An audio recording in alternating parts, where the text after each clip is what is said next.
Burpee Home Gardens is a proud supporter of the edible garden. Visit Shop in the Garden to purchase plants and seeds or burpeehomegardens.com for more information.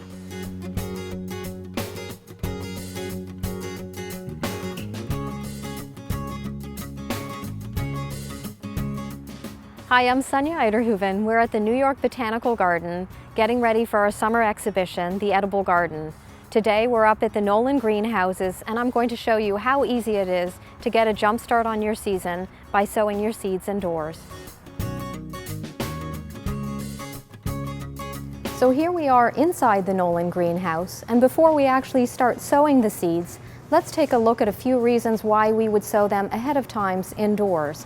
One is to get a jump start on the season, and that's particularly important for your heat-loving vegetables. Another is because it's nice and inexpensive. You have a great selection of varieties that you can choose from, and you also get to control your environment in the home. You can control the amount you water your seedlings, and you can also control the temperature. So here are a number of containers that you can use in your home. These are garden flats, and they're peat flats, small pots, cell packs, some nice 4-inch pots, and you can also use homemade containers. So here I have some yogurt containers that I would punch some holes in the bottom for drainage, and I could use these to sow seeds. Now, as far as potting medium goes, you cannot use your garden soil. It's too heavy, and what we use here is a nice sterile seed starting mix, which you can buy in any of your garden centers. It's free from diseases and weeds, and it's also nice and free draining and porous. Now, before you actually start to use it, it's important to moisten it. You don't want to oversaturate it, but just get it nice and moist with some water.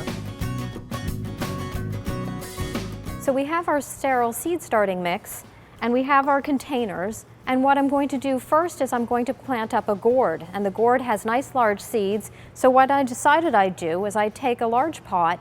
I'm going to plant a few seeds in, so I'm planting this individually, and then when it's ready to plant, it can go straight out into the garden. So the first step is to loosely fill your pot and then tamp the soil down very gently, and an easy trick to do is actually to take another pot and just place it on the top, and you should have about a 1/2 inch space in between. I have my gourd seeds, and you can see they're really nice and large. Now, you always sow more than you need because you always have some casualties. So I'm going to sow about 3 seeds in this pot, and then later on I'll thin them out, and the easiest way is just to poke them down with your finger and then cover them lightly over. And there you have it. So that was planting in an individual pot. Now I'm actually going to plant in this small flat, or this garden pack, and I have a very small seed here. I have tomato seeds, and what I'm going to do is I'm going to sow quite a few of them so that I have enough to give away to friends. So sowing your flats is pretty much the same concept as sowing the pot.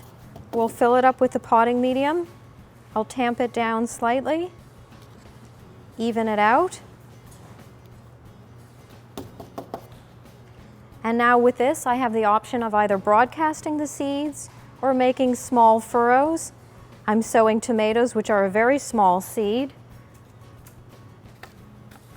And what I can do is tap it out slowly, and I try and separate them so that they're about a 1/2 inch apart, or I can take my tweezers and come in and guide the seeds out.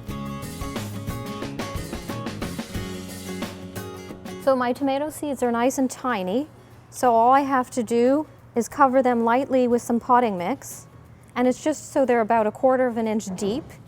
It's important not to sow your seeds too shallow. If they're too shallow, they'll dry out, and if they're too deep, they may not germinate. So now it's time to water your seedlings, and there's a number of ways that you can water it. One is to put it in a basin with about 1 inch or so of warm water underneath, and the water will just absorb through it and moisten the potting medium. And another is to water it with a watering can. Now make sure you have a rose on your watering can, and it's important to start away from the pot and just run it over very quickly.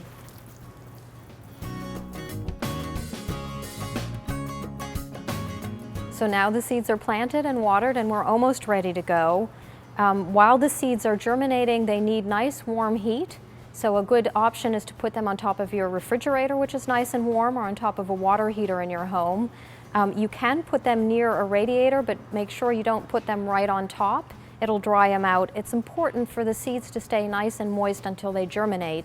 And a nice trick to keep the humidity in is to just take a large plastic bag and place it over and secure it with a rubber band. Now make sure that you check your seeds daily to make sure that they still stay nice and moist. And once the seeds start to germinate, take the bag off. So once your seeds have germinated, it's important to take off your homemade humidity dome, that plastic bag that I had placed on top of the pot, and make sure that you place your young seedlings in a sunny window or under some bright fluorescent lights. Sowing seeds indoors is as simple as that. It's worth a try. Thank you for joining us today at the New York Botanical Garden. I'm Sonia Uyterhoeven.